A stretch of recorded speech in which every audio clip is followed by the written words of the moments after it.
ജപ്തിയിൽപ്പെട്ട് വന്ന ആളുകളുണ്ട്. ഇങ്ങനെ ഒത്തിരി. ഒരു MLA ഒരു പിഴ ഒഴിവാക്കി കൊടുത്തതാണോ ഇത്ര വലിയ കാര്യമെന്ന് ചിന്തിക്കും. പക്ഷെ അതാ നിയമം അനുസരിച്ച് അവർ പിഴയടയ്ക്കാൻ ബാധ്യതയാണ്. പക്ഷെ നിയമത്തിനകത്തൊരു നീതിയുടെ അംശമുണ്ടല്ലോ.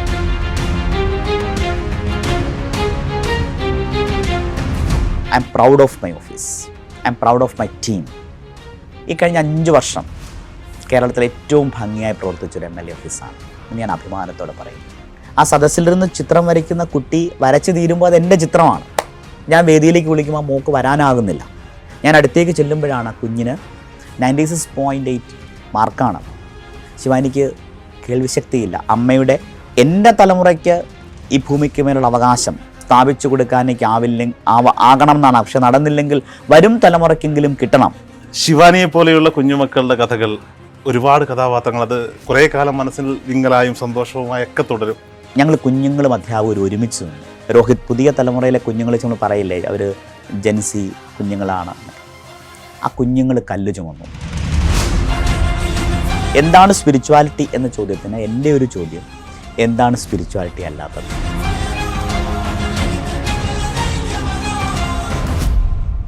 പ്രമോദ് നാരായണനെ കുറിച്ച് എവിടെയോ വായിച്ചൊരു ഓർമ്മയാണ്. സുകുമാർ അഴീക്കോട് സാർ തൻ്റെ പിൻഗാമിയായി പ്രഖ്യാപിച്ച ഒരു കോളേജിലെ വിദ്യാർത്ഥി ഒരു പ്രമോദ് നാരായണൻ. ആ പ്രമോദ് നാരായണൻ പിന്നീട് റാന്നി MLA ആയി കേരള നിയമസഭയിലേക്ക് വരുന്നു. ഈ സുകുമാർ അഴീക്കോട് സാറുമായുള്ള ഒരു ബന്ധം എന്തുകൊണ്ടാണ് അദ്ദേഹം തൻ്റെ പിൻഗാമിയെ തേടി നടന്ന സുകുമാർ അഴീക്കോടിൻ്റെ മുന്നിലേക്ക് ആ കോളേജ് വിദ്യാർത്ഥി പിൻഗാമിയായി കടന്നു എന്ന ആ കഥ കേട്ടത് കൊള്ളാവുന്നത്? രോഹിതിനെ പോലെ ആളത് ശ്രദ്ധിച്ചു എന്നുള്ളത് കേൾക്കുന്ന ഒരു സന്തോഷമാണ്. എൻ്റെ ജീവിതത്തിലെ ഏറ്റവും വലിയ സന്തോഷങ്ങളിലൊന്നാണ്. നമുക്ക് ഈ പ്രഗത്ഭരുമായിട്ടുള്ള ബന്ധങ്ങൾ, അവരെ കണ്ടുമുട്ടാനും അവരെ കാണാനും അവരെ കേൾക്കാനും ഒക്കെയുള്ള സന്ദർഭങ്ങൾ നമ്മുടെ ജീവിതത്തെ മാറ്റിമറിക്കും. ഇപ്പോൾ പരിഭാഷകൾ എൻ്റെ ജീവിതത്തിൽ ഞാൻ അറിയുന്നത്, അപ്പോൾ നമുക്ക് പ്രസംഗത്തിൻ്റെ പരിഭാഷ എന്ന് പറഞ്ഞാൽ വാക്കുകളുടെ പരിഭാഷയല്ല. അതൊരാശയത്തിൻ്റെയും അത് വികാരങ്ങളുടെയും ഒരു പ്രസംഗത്തിലൂടെ ഒരു പ്രഭാഷകൻ ലോകത്തോട് പറയാൻ ആഗ്രഹിക്കുന്ന ഒരുപാട് ചിന്തകളുടെയും വീക്ഷണത്തിൻ്റെയും ഒക്കെ ധ്വനികൾ അത് പരിഭാഷപ്പെടുത്തുക എന്ന് പറയുന്നത് വളരെ സർഗാത്മകമായ ഒന്നാണ്. ഞാൻ ആദ്യം പരിഭാഷപ്പെടുത്തുന്ന ഹർകിഷൻ സിംഗ് സുർജിത്തിൻ്റെ പ്രസംഗമാണ്. സുജിത്തിൻ്റെയും പ്രകാശ് തുടങ്ങി ദേശീയ നേതാക്കന്മാരുടെയൊക്കെ പ്രസംഗം, അമർത്യ സെന്നെ പോലുള്ള ആളുകളുടെ പുസ്തകങ്ങളുടെ പരിഭാഷയും. പക്ഷെ ഒരു പ്രസംഗം എന്ന തരത്തിൽ, ഒരു പ്രസംഗകൻ എന്ന രൂപത്തിൽ നമുക്കൊരു ഏറ്റവും ആഹ്ലാദം, നമ്മൾ എന്നെന്നും ഈ മിഴിവാർന്ന ഓർമ്മ എന്നൊക്കെ പറയുമല്ലോ, ഇങ്ങനെ ഈ ഉജ്ജ്വലമായ കാന്തിയോടെ നിൽക്കുന്നൊരോർമ്മ. അത്തരം ഒരു ഓർമ്മയാണ് മാവേലിക്കര ബിഷപ്പ് മൂർ കോളേജിൽ പഠിക്കുമ്പോൾ അഴീക്കോട് മാഷ് അന്ന് ജോർജ് മാത്തൻ സ്മാരക പ്രഭാഷണത്തിനായിട്ട് വരികയാണ്. അപ്പോൾ അഴീക്കോട് മാഷ് വരുമ്പോൾ നമ്മളിങ്ങനെ അഴീക്കോട് മാഷിനെ കേൾക്കാൻ കാത്തിരിക്കുകയാണ്. വാക്കുകളുടെ സർവകലാശാല. അദ്ദേഹം ഇങ്ങനെ നടന്നു വരുന്ന പാതയിലെ മണത്തരികൾ ഒന്ന് തൊഴാം. അത്രമാത്രം ആദരമാണ്, അഗാധമായ ആദരമാണ് നമ്മുടെ ഉള്ളിൽ ഉണരുന്നത്. അഴീക്കോട് മാഷ് ഇങ്ങനെ വളരെ വളരെ ലോലമായി ഒരു ഗാന്ധി വരുന്നു, ഗാന്ധിജിയെ പോലെയൊക്കെയാണല്ലോ, വളരെ പിന്നെ അദ്ദേഹത്തിൻ്റെ ഒരു ഞാനിപ്പോഴും ഓർക്കും, വളരെ എന്താ പറയേണ്ടത്, ഒരു കാറ്റ് നമ്മളെ തഴുകുന്നത് പോലെ ഇങ്ങനെ പതുക്കെ വേദിയിലേക്ക് വന്നു. അന്ന് പ്രിൻസിപ്പൽ ഡോക്ടർ MK ചെറിയാൻ സാറാണ്, MK ചെറിയാൻ കൊഴുവല്ലൂർ. അപ്പോൾ അദ്ദേഹം ഇങ്ങനെ പരിചയപ്പെടുത്തി എന്നെ. കോളേജ് യൂണിയൻ ചെയർമാനാണ്. അപ്പോൾ ഇന്നെന്നെ കാണുമ്പോൾ, അപ്പോൾ അന്ന് വളരെ മെലിഞ്ഞ് പാൻറ് ഷർട്ടും കേട്ടൊരു കുട്ടി. അപ്പോൾ മാഷോ ഞാൻ കരുതിയൊരു സ്കൂൾ കുട്ടിയാണ് എന്ന് പറഞ്ഞിട്ട്, അപ്പോൾ ഉടനെ സാർ കൂട്ടിച്ചേർത്തു, നന്നായി പ്രസംഗിക്കും. അപ്പോൾ അഴീക്കോട് മാഷ് പറഞ്ഞു, അങ്ങനെയാണെങ്കിൽ ആ പ്രസംഗം ഒന്ന് കേൾക്കട്ടെ. അഴീക്കോട് മാഷിന് മുമ്പിൽ പ്രസംഗിക്കുക എന്ന് പറഞ്ഞാൽ ഒരു കുഞ്ഞരുവിക്ക് ഒരു സമുദ്രം, ആ സമുദ്രത്തിൻ്റെ തിരകൾ അത് കണ്ട് വിസ്മയം കൂറുന്നൊരു അരുവിയെപ്പോലെയാണ് അഴീക്കോട് മാഷിനെ കണ്ടു നിൽക്കുന്നത്. അപ്പോഴാണ് പ്രസംഗിക്കണം എന്നുള്ളൊരു നിർദ്ദേശം വരുന്നത്. അങ്ങനെ പ്രസംഗിക്കാൻ തുടങ്ങി. ബട്ടർഫ്ലൈ ഇൻ സ്റ്റൊമക്ക്, സാധാരണ പ്രസംഗിക്കുമ്പോൾ അങ്ങനെ വരാറില്ല, പക്ഷേ അഴീക്കോട് മാഷിൻ്റെ മുമ്പിൽ പ്രസംഗിക്കുന്നു. തത്വമസിയെക്കുറിച്ച് പറഞ്ഞിട്ടാണ് എൻ്റെ പ്രസംഗം തുടങ്ങിയത്. ഞാനിപ്പോഴും ഓർക്കുന്നു, ജീവിതത്തിലെ നടത്തിയ പ്രസംഗങ്ങളിൽ ഏറ്റവും ഒരു പ്രകാശം പരത്തിയ പ്രസംഗങ്ങളിലൊന്നായിരുന്നു അത്. തത്തമസിയെക്കുറിച്ച് പറഞ്ഞു, ഭാരതീയം എന്ന പുസ്തകത്തെക്കുറിച്ച് പറഞ്ഞു. അഴീക്കോട് മാഷിൻ്റെ പ്രസംഗങ്ങളിലെല്ലാം കടലിൻ്റെ ഉപ്പുപോലെ പടരുന്ന ഗാന്ധി, അദ്ദേഹത്തിൻ്റെ എല്ലാ പ്രസംഗത്തിലും ഗാന്ധിജിയുണ്ട്. അപ്പം അങ്ങനെ കടലിലെ ഉപ്പുപോലെ പടരുന്ന ഗാന്ധിജിയെക്കുറിച്ച്, ഗാന്ധിജി പുരണ്ട വാക്കുകൾ, ഗാന്ധിസം പുരണ്ട വാക്കുകളെക്കുറിച്ച് പറയുന്നു. അങ്ങനെ പറഞ്ഞ് ഷെർലക് ഹോംസ്, ഞാനും ഷെർലക് ഹോംസ് കൃതികൾ, സർ ആർത്തർ കോനൻ ഡോയലിന് ഷെർലക് ഹോംസിനെ കാണാൻ എന്തെങ്കിലും ഒരിക്കൽ ബേക്കർ സ്ട്രീറ്റിൽ പോകണമെന്ന് ആഗ്രഹിച്ച ഒരു കുട്ടിക്കാലത്തെ ഒരു സ്വപ്ന കൗതുകം എനിക്കുമുണ്ടായിരുന്നു. അത് അഴീക്കോട് മാഷ് അതിൻ്റെ ആ പുസ്തകത്തിൻ്റെ പരിഭാഷ, സമ്പൂർണ്ണ കൃതികൾ DC ബൂസ് പരിഭാഷപ്പെടുത്തുമ്പോൾ ആമുഖം എഴുതിയ അഴീക്കോട് മാഷാണ്. അപ്പോൾ തത്വമസി എഴുതുന്ന അഴീക്കോട് മാഷ് ഷെർലക് ഹോംസ് കൃതികൾക്ക് ആമുഖം എഴുതുന്നതിലുള്ള ഒരു പല അടരുകൾ നിറഞ്ഞ ഒരു ഖനി പോലെയാണ് അഴീക്കോട് മാഷ് എന്നൊക്കെ പറഞ്ഞിട്ടായിരുന്നു ആ പ്രസംഗം. ഈ പ്രസംഗം കഴിഞ്ഞപ്പോൾ അഴീക്കോട് മാഷിൻ്റെ പ്രസംഗം ആരംഭിച്ചു. അദ്ദേഹം പ്രസംഗം തുടങ്ങിയത് അങ്ങ് പറഞ്ഞതുപോലെ, ഞാൻ എൻ്റെ പിൻഗാമിയെ തേടുകയായിരുന്നു. നിങ്ങളുടെ ചെയർമാൻ പ്രമോദിനെ ഞാൻ എൻ്റെ പിൻഗാമിയായി പ്രഖ്യാപിക്കുന്നു. രോഹിത്, ഇപ്പോഴും ആ സന്തോഷം, അഴീക്കോട് മാഷിൻ്റെ ആ വാക്കുകൾ വന്ന് എൻ്റെ നെറുകയിൽ ഇങ്ങനെ തൊടുന്നുണ്ട്. അതൊരു ആജീവനാന്ത അനുഗ്രഹമാണ്, അനുഗ്രഹത്തിൻ്റെ കാവലാണ്. സാധാരണ ഇങ്ങനെ കഥകളൊക്കെ കേൾക്കുമ്പോൾ എന്തെങ്കിലുമൊക്കെ മറുകഥകളോ കൗണ്ടറോ ഒക്കെ എനിക്കിങ്ങനെ കിട്ടുന്നതാണ്. പക്ഷേ അങ്ങനെ കണ്ണുകളിൽ തിളങ്ങുന്ന കണ്ണുനീർ തുള്ളികളിലെ തെളിച്ചമുണ്ട്. അത് എന്നെ കൊണ്ടൊന്നും പറയിക്കുന്നില്ല എന്നുള്ളതാണ്. നമുക്ക് സമയപരിമിതിയുണ്ട്, എനിക്കറിയാം. ഈ നിയമസഭാ തെരഞ്ഞെടുപ്പിൻ്റെ വലിയ ടൈറ്റിൽ നിൽക്കുമ്പോഴാണ് ഇത്രയും സമയം നമുക്ക് മുന്നിൽ. ഞാൻ ഒരുപാട് പേരെ കണ്ടു, ഒരുപാട് കാൻഡിഡേറ്റ്സിനെ കണ്ടു വന്നുകൊണ്ടിരിക്കുന്ന ഒരു സമയമാണ്. പക്ഷേ അങ്ങ് ക്ഷമയോടെ കഥകൾ പറഞ്ഞു തരുന്നു എന്നത് എന്താണെന്നറിയോ, വേറൊരാളെ കേൾക്കുക എന്നുള്ളത് വളരെ പ്രധാനമാണ്. അപ്പോൾ പറഞ്ഞല്ലേ കണ്ണ് നിറയുന്നു, ഈ മിഴികൾ സജലമാകുക. ഈ ജോൺ പോൾ രണ്ടാമനോട് കഥ കേൾക്കാൻ ഇഷ്ടമുള്ളതാണ്, ഈ കഥ പറയാൻ ഭയങ്കര ഇഷ്ടമാണ്. ജോൺ പോൾ രണ്ടാമനോട് ആൾ ചോദിക്കും, എന്താണ് സ്പിരിച്വാലിറ്റി എന്ന വാക്കിൻ്റെ അർത്ഥം? അദ്ദേഹം പറയുന്നൊരർത്ഥമുണ്ട്, നിങ്ങളുടെ മിഴികൾ നിറയുക, സജലമാകുക മിഴികൾ, വേറൊരാളെ കേൾക്കാൻ കഴിയുക. അത് കേൾക്കുമ്പോൾ എപ്പോഴെങ്കിലും നിങ്ങളുടെ മിഴികൾ നിറയുന്നുണ്ടെങ്കിൽ അതാണ് ആത്മീയത. അത്രയേ ഉള്ളൂ അതിൻ്റെ അർത്ഥം. നമ്മൾ കുറച്ചേ കേൾക്കാറുള്ളൂ അല്ലേ. നമ്മളിങ്ങനെ ഒരുപാട് പറയും. ഞാൻ MLA ആയിരിക്കുമ്പോൾ എൻ്റെ MLA ഓഫീസിനെ കുറിച്ചുകൂടെ ഒരു വാക്ക് പറയണം എന്ന് എനിക്ക് തോന്നുന്നു. എൻ്റെ office, I am proud of my office, I am proud of my team. ഈ കഴിഞ്ഞ 5 വർഷം കേരളത്തിലെ ഏറ്റവും ഭംഗിയായി പ്രവർത്തിച്ചൊരു MLA ഓഫീസാണ് എന്ന് ഞാൻ അഭിമാനത്തോടെ പറയും.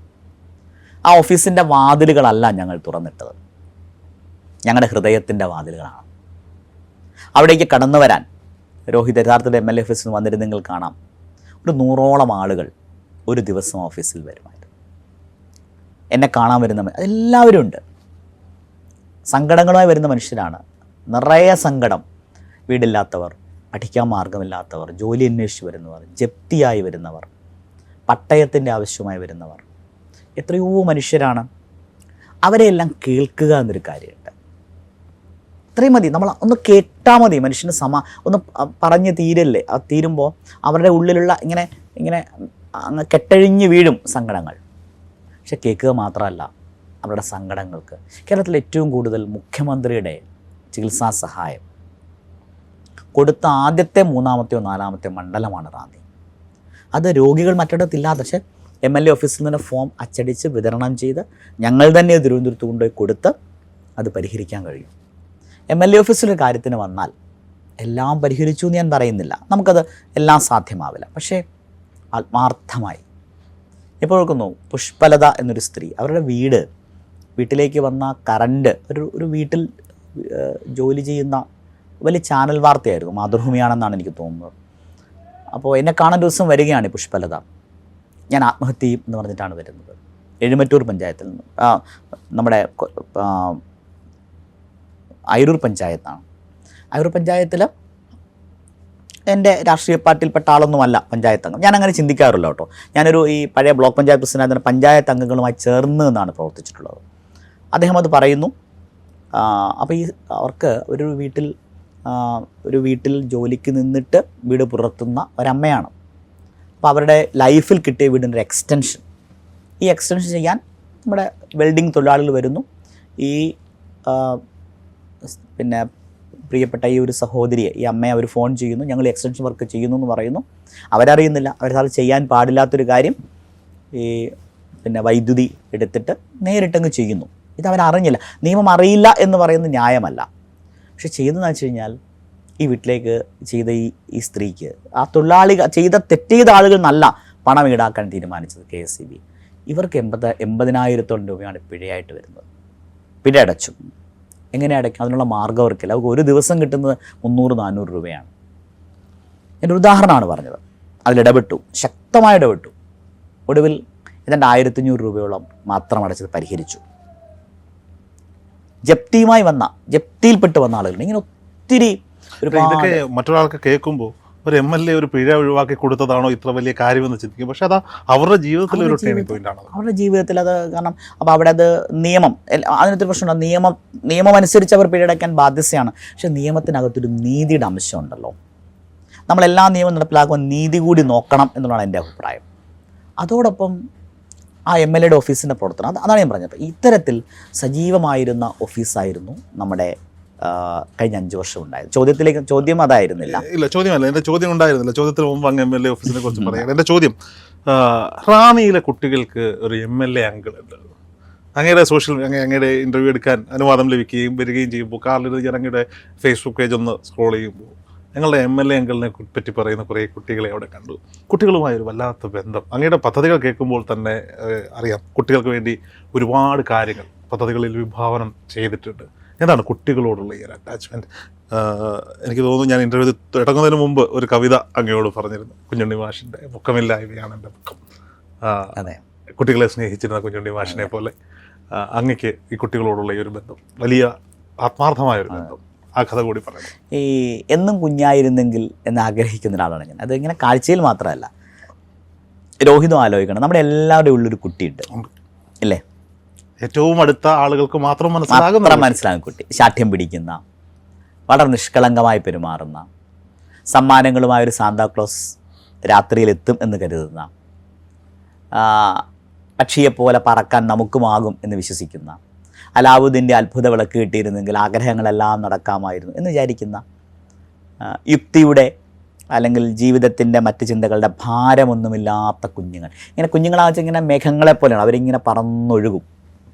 ഈ കുട്ടിയായിരിക്കാൻ എന്നും കഴിയുക എന്ന് പറഞ്ഞൊരു ഭാഗ്യമാണ്. നമ്മുടെ എല്ലാം ഉള്ളിലുള്ള കുട്ടിക്കൊരു പ്രത്യേകതയുണ്ട്. അത് നിർമ്മലമായ മനസ്സാണ്. ബാല്യം എന്ന് പറയുന്നത് വളരെ നിർമ്മലമായൊരവസ്ഥയാണ്. രണ്ടാമത്തെ കാര്യം, ഒരു മനുഷ്യൻ തരത്തിൽ ബേസിക്കലി ഞാനൊരു എഡ്യൂക്കേറ്റർ ആയതുകൊണ്ടും കുട്ടികൾക്കൊപ്പം നിൽക്കാൻ ആഗ്രഹിക്കുന്നു, കുഞ്ഞുങ്ങളോട് സംസാരിക്കാൻ ആഗ്രഹിക്കുന്നു. എനിക്കത് ഏറ്റവും ആഹ്ലാദം തരുന്നൊരു കാര്യമാണ്. ഈ ലോകത്തിലെ ഏറ്റവും മനോഹരമായ കാഴ്ച ഒരു കുഞ്ഞിൻ്റെ മുഖത്ത് വിട്ടിരുന്ന ചിരിയാണ് എന്ന് ഞാൻ കരുതുന്നു. പലപ്പോഴും ഞാൻ വിചാരിക്കാറുണ്ട്, എൻ്റെ കൗതുകങ്ങളിലൊന്നായിരുന്നു ഇപ്പം എന്തുകൊണ്ടാണ് കുട്ടികൾ പരിഗണിക്കപ്പെടാതെ പോകുന്നത്. പലപ്പോഴും നമ്മൾ അങ്ങനെ പരിഗണിക്കാറില്ല. കുട്ടികൾക്കൊരു വ്യക്തിത്വമുണ്ട്, അവർക്ക് സന്തോഷമുണ്ട്, അവർക്ക് അഭിപ്രായങ്ങളുണ്ട്. ഇന്നത് ഒരുപാട് മാറി. സ്കൂളിലൊക്കെ പഠിക്കാൻ വെച്ചിട്ട് ഈ ബ്ലാക്ക് ബോർഡ് എന്തുകൊണ്ടാണ് ടീച്ചറിൻ്റെ ഉയരത്തിലായി? ഒരു കുഞ്ഞിന് എഴുതാൻ കൂടിയല്ലേ, അല്ലേ? കുഞ്ഞെഴുതലാണ്. പക്ഷേ ജീവിതത്തിൽ ഒരിക്കലും എനിക്ക് ബ്ലാക്ക് ബോർഡ് എഴുതാൻ എൻ്റെ ഉയരത്തിൻ്റെ മാത്രം പ്രശ്നമല്ല. പക്ഷേ ബ്ലാക്ക് ബോർഡ് എല്ലാം ടീച്ചേഴ്സിൻ്റെ ഉയരത്തിലാണ്. എൻ്റെ നിരീക്ഷണങ്ങളായിരുന്നു. സ്കൂളിൽ പഠിക്കാൻ വെച്ചിട്ടുണ്ട് ഈ ജാലകങ്ങളെല്ലാം അത് നിർമ്മിച്ച ആളിൻ്റെ കാഴ്ചയിലാണ്.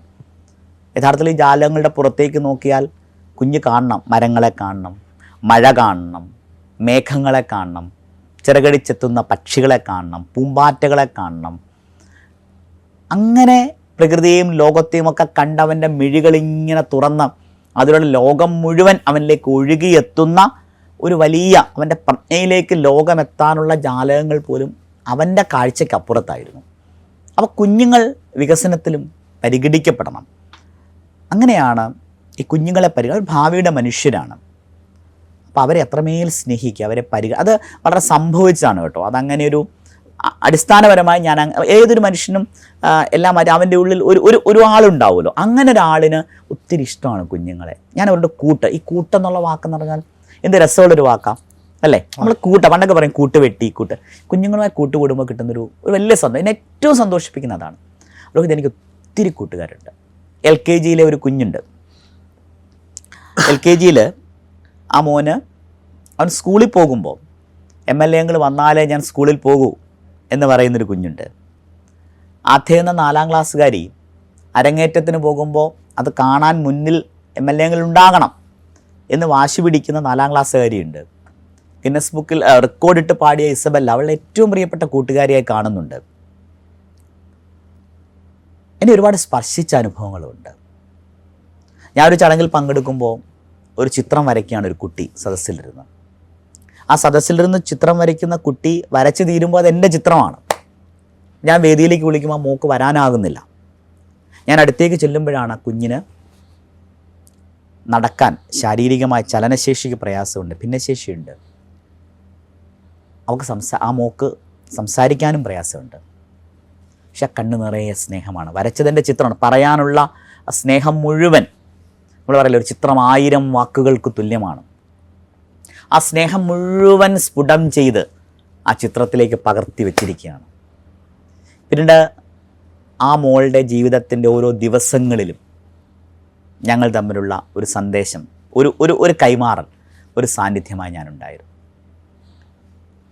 ദൈവാനുഗ്രഹത്തിൽ ആ മോക്ക് ശബ്ദം തിരിച്ചു കിട്ടുന്ന, കുട്ടിക്കാലത്ത് നഷ്ടപ്പെട്ടതാണ്, തിരിച്ചു കിട്ടും എന്ന് വന്നപ്പോൾ ഒരു കടലാസിൽ അമ്മയ്ക്ക് എഴുതി കൊടുത്തത് എനിക്കാദ്യം എൻ്റെ MLA അങ്കിളിനോട് സംസാരിക്കണം എന്നാണ്. വേറെ എന്താ നമുക്ക് വേണ്ടത്? ശിവാനി എന്നൊരു മോളുണ്ട്. ഇപ്പോൾ +2, ഞാനിപ്പോഴും ഓർക്കുന്നു, സിറ്റഡൽ എന്ന് പറയുന്ന ഒരു സ്കൂളുണ്ട് ഞങ്ങളുടെ ഇവിടെ, നന്നായി പ്രവർത്തിക്കുന്ന സ്കൂൾ. ആ സ്കൂളിൽ 96.8 മാർക്കാണ്. ശിവാനിക്ക് കേൾവിശക്തിയില്ല. അമ്മയുടെ ഈ ചുണ്ടുകളുടെ ചലനങ്ങളിൽ നിന്നാണ്, ശരണ്യ എന്നാണ് അമ്മയുടെ പേര്. പക്ഷെ അതിൽ നിന്നുകൊണ്ട് ജീവിതത്തെ പൊരുതി മുന്നേറുന്ന കുട്ടിയാണ്. എൻ്റെ ഏറ്റവും വലിയ ആഗ്രഹം ശിവാനി ഒരു സിവിൽ സർവീസിലേക്ക് എത്തണം. അപ്പോൾ ശിവാനിയുടെ സ്വപ്നങ്ങളുടെ യാത്രയിൽ ഞാനും പങ്കാളിയാകുന്നുണ്ട്. ഇങ്ങനെ ഒത്തിരി +2 പരീക്ഷ എഴുതാൻ പോകുന്നതിന് തലേന്ന്, ഫിസിക്സ് പരീക്ഷ എഴുതാൻ പോകുന്നതിന് തലേന്ന് ടെൻഷൻ കാരണം എനിക്ക് പരീക്ഷ എഴുതാൻ പരിഭ്രമമുണ്ടെന്ന് പറഞ്ഞ് എന്നെ വിളിച്ച് സംസാരിച്ച കുട്ടിയുണ്ട്. അങ്ങനെ എത്ര ഒത്തിരി അനുഭവം കുഞ്ഞുങ്ങളുമായി ബന്ധപ്പെട്ട് പറയാനുണ്ട്. എൻ്റെ ഏറ്റവും വലിയ ആഹ്ലാദം അവരുടെ കൂട്ടുകാരനായി, അതാണ്. ഒത്തിരി സന്തോഷമുണ്ട്. പ്രമോദേട്ടൻ പലപ്പോഴും ചേട്ടനായി കേട്ടോ. പ്രമോദനാരായണൻ തുടങ്ങിയതാണ് ചേട്ടനായി. ഓക്കെ, നല്ലതാണെന്ന് നമ്മൾ കൂട്ടായിട്ടല്ലേ? അതെ, ഉറപ്പായിട്ടും നല്ല വാക്ക് നമ്മൾ എടുക്കുകയാണ്. പ്രമോദേട്ടൻ പലപ്പോഴും പെരുമ്പട്ടി പട്ടയത്തെ പറ്റി കുറേ എടുത്ത് മെൻഷൻ ചെയ്തു ഈ അഭിമുഖത്തിലുടനീളം. എന്താണ് സത്യത്തിൽ ഈ പെരുമ്പട്ടി പട്ടയത്തിൻ്റെ കഥ? റാന്നി ഒരു മലയോര നാടാണ്. ആ മലയോര നാട്ടിൽ കാലങ്ങളായി ജീവിച്ച മനുഷ്യരുണ്ട്, കർഷകരുണ്ട്. അവരൊക്കെ ഒന്നും വെട്ടിപ്പിടിക്കാൻ വന്നവരല്ല. അന്നത്തെ കാലത്ത് നമ്മൾ പറയില്ലേ, അന്നം കൊടുക്കുക, അർത്ഥം കൊടുക്കുക, ഉള്ളിൽ ഉറവ പറ്റാത്ത സ്നേഹം കൊടുക്കുക. അന്നം കൊടുക്കലാണ് പ്രധാനം. ഈ നാടിന് അന്നം തരാൻ കഷ്ടപ്പെട്ട കർഷകരാണ്. പക്ഷെ അവർക്ക് ആ ഭൂമിക്ക് മേലവകാശമില്ല. ഇങ്ങനെ ഒരുപാട് സ്ഥലങ്ങളുണ്ട് റാന്നിയുടെ കിഴക്കൻ മേഖലയിലൊക്കെ. ഞാൻ കേന്ദ്ര വനം മന്ത്രിയെ നേരിട്ട് പോയി കണ്ടതാണ്. കേന്ദ്ര വനം പരിസ്ഥിതി മന്ത്രാലയത്തെ അനുമതി വേണ്ട പട്ടയങ്ങളുണ്ട്. പക്ഷേ അരയമ്പാറയും അതുപോലെ തന്നെ കുറേ പട്ടയങ്ങളും കൊടുക്കാൻ പറ്റി. എക്സ് സർവീസ്മെൻ കോളനി പട്ടയം അതിൻ്റെ അവസാന ഘട്ടത്തിലേക്ക് എത്തുന്നു. മുഴുവൻ സ്ഥലങ്ങളും ഞാൻ പറയുന്നില്ല. പക്ഷേ പെരുമ്പട്ടി പട്ടയത്തിൻ്റെ പ്രത്യേകതയുണ്ട്. കണ്ടൻ കുമാരൻ എന്ന നവോത്ഥാന നായകൻ അന്നത്തെ അസംബ്ലിയിൽ, ശ്രീമൂലം പ്രജാ അസംബ്ലിയിൽ അദ്ദേഹത്തിന് പ്രസംഗമുണ്ട്. പഴയ നിയമസഭാ രേഖകൾ അത് ഞാൻ ലൈബ്രറിയിൽ നിന്ന് വായിച്ചു. എൻ്റെ തലമുറയ്ക്ക് ഈ ഭൂമിക്ക് മേലുള്ള അവകാശം സ്ഥാപിച്ചു കൊടുക്കാൻ എനിക്ക് ആകണം എന്നാണ്. പക്ഷെ നടന്നില്ലെങ്കിൽ വരും തലമുറയ്ക്കെങ്കിലും കിട്ടണം. ആ കണ്ടൻ കുമാരൻ്റെ ചെറുമകൾക്ക് പട്ടയമുണ്ടായിരുന്നില്ല, മകൾക്കും 3ാം തലമുറയ്ക്കും. അങ്ങനെ 3 തലമുറകൾ കാത്തിരുന്നു. ഏതാണ്ട് 140 വർഷമായി സ്വന്തം ഭൂമിയിൽ ആ പട്ടയം കിട്ടാതെ ആ ഭൂമിയിൽ ജനിച്ച് ജീവിച്ചു മരിച്ചുപോയവരുണ്ട്.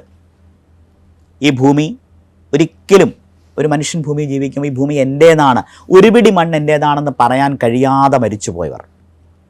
ഞാൻ ഏറ്റെടുത്ത എൻ്റെ ആദ്യത്തെ ഒരു സബ്മിഷൻ അതായിരുന്നു, പെരുമ്പട്ടി പട്ടയം. അതിൽ മറക്കാനാകാത്ത പിന്തുണ നൽകിയ 2 പേർ. ഒന്ന് കേരളത്തിൻ്റെ മുഖ്യമന്ത്രി ശ്രീ പിണറായി വിജയൻ, അദ്ദേഹത്തിന് വലിയ പിന്തുണയുണ്ടായി. 2, ഈ നാട് കടപ്പെട്ടിരിക്കുന്ന കേരളത്തിൻ്റെ റവന്യൂ മന്ത്രി ശ്രീ കെ രാജൻ. ഇവർ 2 പേരുടെ ഉണ്ടായിരുന്നില്ലായിരുന്നെങ്കിൽ ഇത് സാധ്യമാകുമായിരുന്നില്ല. MLAയുടെ ആദ്യത്തെ സബ്മിഷൻ, ശ്രദ്ധ ക്ഷണിക്കൽ, ഇടപെടലുകൾ, പിന്നെ തുടർന്ന് അത് കൊടുക്കാൻ വിവിധ വകുപ്പുകൾക്കിടയിലുണ്ടായിട്ടുള്ള നിയമക്കുരുക്കുകൾ, കോടതി വ്യവഹാരങ്ങൾ ഒഴിവാക്കാൻ, ഇങ്ങനെ വലിയൊരു കഥയുണ്ട്. പെരുമ്പട്ടി സമരസമിതി, സന്തോഷ് പെരുമ്പട്ടി പോലെയുള്ള ആളുകൾ നേതൃത്വം നൽകിയ സമരസമിതി ഒപ്പം നിന്നു, വിശ്വസിച്ച് കൂടെ നിന്നു. അങ്ങനെ 140 വർഷം 3 തലമുറ കാത്തിരുന്ന ഒരു കാര്യം, 643 കുടുംബങ്ങൾ അവരുടെ കയ്യിലേക്ക് പട്ടയമെത്താൻ മന്ത്രിസഭാ യോഗം അവസാന ഘട്ടത്തിൽ ചില ഉദ്യോഗസ്ഥർ ഉന്നയിച്ച കടമ്പകൾ, കുരുക്കുകൾ പോലും അതിജീവിച്ച് ആ പട്ടയം നൽകാനുള്ള മന്ത്രിസഭാ യോഗം ഉത്തരവ് പുറത്തിറങ്ങി, സ്പെഷ്യൽ ടീമിനെയും ഫോം ചെയ്ത് കഴിഞ്ഞു. പട്ടയം അവരുടെ കയ്യിലേക്ക് എത്തുമ്പോൾ അതൊരു വലിയ, നമ്മൾ പറയില്ലേ, ഒരു സാഫല്യം എന്നൊക്കെ പറയില്ലേ, ഒരു വലിയ കാര്യം. അത് ചെയ്തതിൻ്റെ ഒരു ചാരിതാർത്ഥ്യം ഉള്ളിലുണ്ട്. ഏറ്റവും ചാരിതാർത്ഥ്യം നൽകിയ ഒന്നാണ് പെരുമ്പട്ടി പട്ടയം. മറ്റു പട്ടയങ്ങളും അതേപോലെ കൊടുക്കണം, അത് സമയബന്ധിതമായി പൂർത്തീകരിക്കാനും ഇനിയുള്ള ഘട്ടത്തിൽ മുൻകൈ എടുക്കുക തന്നെ ചെയ്യും. ഈ റാന്നി നിയോജക മണ്ഡലം ഇടുക്കി പോലെ തന്നെ ഭൂവിസ്തൃതിയിൽ കേരളത്തിലെ ഏറ്റവും വലിയ നിയോജക മണ്ഡലങ്ങളിൽ ഒന്നാണ്. ഞാൻ കേട്ടിട്ടുള്ളത് ഒരറ്റത്ത് നിന്ന് ഒരറ്റത്തേക്ക് യാത്ര ചെയ്യണമെങ്കിൽ ഏകദേശം 100 കിലോമീറ്റർ ദൂരം വരെ യാത്ര 140 കിലോമീറ്ററോളം യാത്ര ചെയ്യേണ്ടി വരും. അപ്പോൾ ആവശ്യങ്ങളും അതുപോലെയാണ്. ഒരു സാധാരണക്കാരായ ഒരുപാട് പേർ തിങ്ങിപ്പാർക്കുന്ന ആവശ്യങ്ങൾ ഒരുപാടുള്ള ഒരു നിയോജക മണ്ഡലമാണ്. ഈ നിയോജക മണ്ഡലത്തിൽ കഴിഞ്ഞ 5 വർഷക്കാലങ്ങളുടെ പ്രവർത്തനത്തിൽ മറക്കാൻ കഴിയാത്ത ഏറ്റവും വലിയൊരു അനുഭവം പറഞ്ഞാൽ ഏതായിരിക്കും പറയാം? നമ്മൾ വികസന പദ്ധതികൾ ചർച്ച ചെയ്തു, നിയമസഭാ പ്രവർത്തനങ്ങൾ ചർച്ച ചെയ്തു. നമുക്ക് MLA എന്ന രൂപത്തിൽ ലഭിക്കുന്ന പദ്ധതികൾക്കുമൊക്കെ അപ്പുറം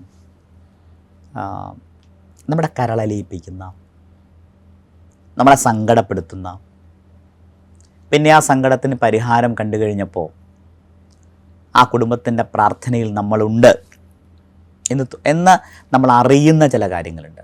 അങ്ങനെയുള്ള കുറേ അനുഭവങ്ങൾ. പക്ഷേ ഒരു കാര്യം മാത്രം ഞാൻ പങ്കുവയ്ക്കാം. ഞാൻ നാറാണമൂഴി പഞ്ചായത്തിലെ ഒരു ഡ്രാഗൺ ഫ്രൂട്ട് തോട്ടത്തിൻ്റെ വിളവെടുപ്പിന് പോയി.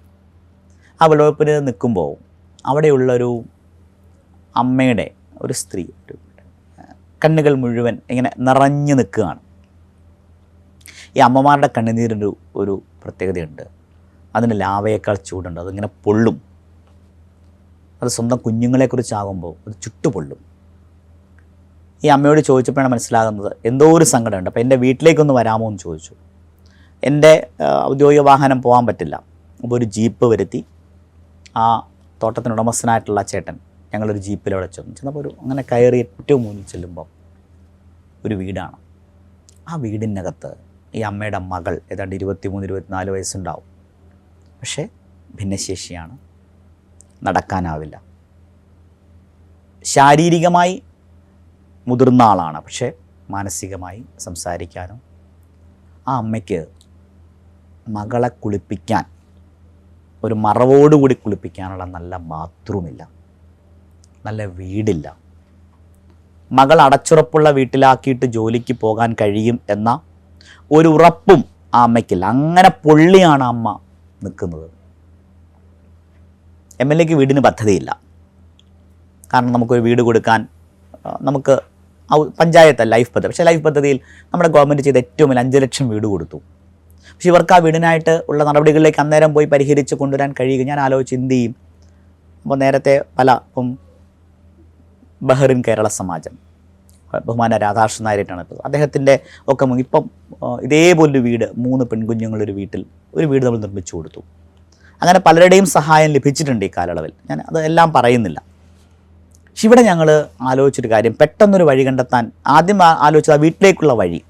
അത് MLA ഫണ്ട് അപ്പം തന്നെ അനുവദിച്ച് ആ വഴി അത് ഭംഗിയാക്കി. കാരണം ആ വീട്ടിലേക്കൊരു വഴി ഉണ്ടാകും. ഒറ്റ വീട്ടിലേക്കാണെങ്കിലും ആ വഴി അവരുടെ അവകാശമാണ്. ആ കുഞ്ഞിനെ ഒന്ന് ആശുപത്രി കൊണ്ടുപോകാൻ ഒരു വാഹനം എത്താതിരിക്കരുത്, അത് ചെയ്തു കൊടുത്തു എന്നുള്ള വാക്കിന് ഉപയോഗിക്കുന്നില്ല, അത് ചെയ്തു. അങ്ങനെ പറയാൻ പാടില്ല. അത് കഴിഞ്ഞ് ഈ വീടിൻ്റെ കാര്യം വന്നപ്പോൾ എൻ്റെ നോളജ് വില്ലേജ് പദ്ധതിയിൽ ഞാൻ പറഞ്ഞല്ലോ, എൻ്റെ കുഞ്ഞുങ്ങൾ എൻ്റെ കൂട്ടുകാരാണ്, അധ്യാപകർ എൻ്റെ കൂട്ടുകാരാണ്. അങ്ങനെ മികച്ചൊരു അധ്യാപികയുണ്ട്. ടീച്ചർക്ക് ഇത്തവണത്തെ മികച്ച അധ്യാപികയ്ക്കുള്ള സംസ്ഥാന പുരസ്കാരവും കിട്ടി. എനിക്കൊന്നു ഈ പ്രോജക്റ്റ് വന്നിട്ട് കാരണമായി ഷൈനി ടീച്ചർ, വടശ്ശേരിക്കര TTTM സ്കൂളിലെ അധ്യാപികയാണ്. അപ്പോൾ ടീച്ചറോട് ഞാൻ സൗഹൃദമുള്ളത് കൊണ്ട് ടീച്ചറോട് ഞാൻ പറഞ്ഞു, ടീച്ചർ നമ്മളിങ്ങനൊരു കാര്യം, ഒരു വീട് വേണം, വന്ന് കാണാമോ? അങ്ങനെ വന്നു. ഞങ്ങൾ കുഞ്ഞുങ്ങളും അധ്യാപകരും ഒരുമിച്ച് നിന്നു. രോഹിത്, പുതിയ തലമുറയിലെ കുഞ്ഞുങ്ങളെ നമ്മൾ പറയില്ലേ, അവർ ജെൻസി കുഞ്ഞുങ്ങളാണ് എന്നൊക്കെ. ആ കുഞ്ഞുങ്ങൾ കല്ല് ചുമന്നു. പഠനം കഴിഞ്ഞ് വന്ന അവർ കല്ല് ചുമന്നു. അവരാ വീട് കെട്ടിപ്പടുത്തു. സ്നേഹം കൊണ്ടാണ്, സ്നേഹത്തിൻ്റെ ചാന്തു ചേർത്ത് കെട്ടിപ്പടുത്തൊരു വീട്. ആ കുഞ്ഞുങ്ങൾ പഠനം കഴിഞ്ഞ് വന്ന് ഹയർ സെക്കൻഡറി, അവിടെ വൊക്കേഷണൽ ഹയർ സെക്കൻഡറിയിലെ കുഞ്ഞുങ്ങൾ ആ വീടിനുള്ള കല്ലും മണ്ണും കമ്പിയും ഒക്കെ ചുമന്ന് അവർ ചേർത്ത് വെച്ച് ഒരു സ്നേഹത്തിൻ്റെ വീട് തീർത്തു. അതിൻ്റെ താക്കോല് കൈമാറിയ ദിവസം ആ താക്കോൽ ഇങ്ങനെ കൊടുക്കുമ്പോൾ ഈ കുഞ്ഞുങ്ങളും ഷൈനി ടീച്ചറും ഒക്കെ കൊടുക്കുമ്പോൾ ആ അമ്മയുടെ കണ്ണിൽ നിന്ന് അന്ന് പൊള്ളുന്ന ലാവ പോലെ വീണ പൊള്ളിച്ച കണ്ണീരിൻ്റെ സ്ഥാനത്ത് കൈകളിലേക്ക് വീണ കണ്ണുനീർ തുള്ളിയുണ്ട്. ശിവാനിയെ പോലെയുള്ള കുഞ്ഞുമക്കളുടെ കഥകൾ, ഒരുപാട് കഥാപാത്രങ്ങൾ, അത് കുറേ കാലം മനസ്സിൽ വിങ്ങലായും സന്തോഷവുമായി ഒക്കെ തുടരും. ഇന്ന് രാവിലെ കൊട്ടാരക്കരയിൽ എൻ്റെ വീട്ടിൽ നിന്ന് വണ്ടിയെടുത്ത് പുറത്തേക്ക് ഇറങ്ങുമ്പോൾ നമ്മുടെ ഒരു സുഹൃത്ത് വാഹനം കൊണ്ട് നിർത്തിയിട്ട് ചോദിച്ചു എങ്ങോട്ടാ യാത്ര. അപ്പോൾ തിരഞ്ഞെടുപ്പുമായി ബന്ധപ്പെട്ട് പൊളിറ്റിക്കൽ കണ്ടന്റുകളുടെ പിന്നാലെയാണെന്നറിയാം. അപ്പോൾ അദ്ദേഹം ഈ റാന്നി മേഖലയിൽ ബിസിനസ് ചെയ്യുന്നൊരു മനുഷ്യനാണ്. അപ്പോൾ ഞാൻ പറഞ്ഞു, റാന്നി MLA പ്രമോദ് നാരായണൻ്റെ ഇൻ്റർവ്യൂ എടുക്കാൻ പോവുകയാണ്. അപ്പോൾ അദ്ദേഹം അങ്ങയുടെ രാഷ്ട്രീയ പ്രസ്ഥാനത്തിൽ വിശ്വസിക്കുന്ന ഒരാളല്ല, മറ്റൊരു രാഷ്ട്രീയ പ്രസ്ഥാനത്തിൽ വിശ്വസിക്കുന്ന ഒരാളാണ്. അദ്ദേഹം എടുത്ത വായിലെ ചോദിച്ചത് ഞങ്ങളുടെ പ്രമോദേട്ടൻ്റെ ഇൻ്റർവ്യൂ എന്നുള്ളതാണ്. അപ്പോൾ പ്രമോദ് അങ്കിൾ റാന്നിയിൽ വികസനവും കരുതലവും ഒക്കെയായി അടുത്ത ഒരു 5 വർഷക്കാലം കൂടി തുടരട്ടെ എന്ന് പ്രാർത്ഥിക്കുകയാണ്. ഒപ്പം നിയമസഭയുമായി ബന്ധപ്പെട്ട് സംസാരിച്ചപ്പോൾ രോഹിത് ഒരിക്കൽ നിയമസഭയിൽ വരണം എന്ന് അങ്ങ് പറഞ്ഞിരുന്നു. സ്കൂൾ വിദ്യാഭ്യാസത്തിൻ്റെ കാലഘട്ടത്തിൽ എന്നോ വന്നൊരു ഓർമ്മ ചെറുതായുണ്ട്. റാന്നി MLAയുടെ വിസിറ്റേഴ്സ് പാസിൽ വരാനുള്ളൊരു ഭാഗ്യം കൂടി ലഭിക്കട്ടെ എന്നും കൂടി ആഗ്രഹിക്കുകയാണ്.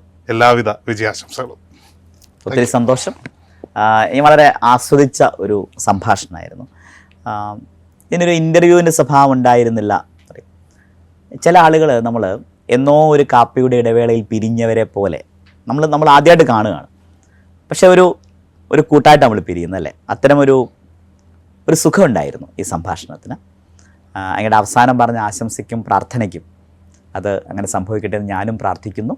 അങ്ങയുടെ ഈ സ്നേഹത്തിന് ഇത്രയും സമയം എനിക്ക് വേണ്ടി ചിലവഴിച്ച് എനിക്ക് പറയാനുള്ള കാര്യങ്ങൾ അത് കേട്ടതിന്, അതിലേക്ക് എത്താൻ കഴിയുന്ന ചോദ്യങ്ങൾ ചോദിച്ചതിന് ഒക്കെ എൻ്റെയും. ഒരു കാര്യം കൂടി, ഞാൻ സ്പിരിച്വൽ മേഖലയിൽ ഒരു 500ഓളം അതിഥികളെ ഇൻ്റർവ്യൂ ചെയ്തിട്ടുള്ള ഒരാളാണ്.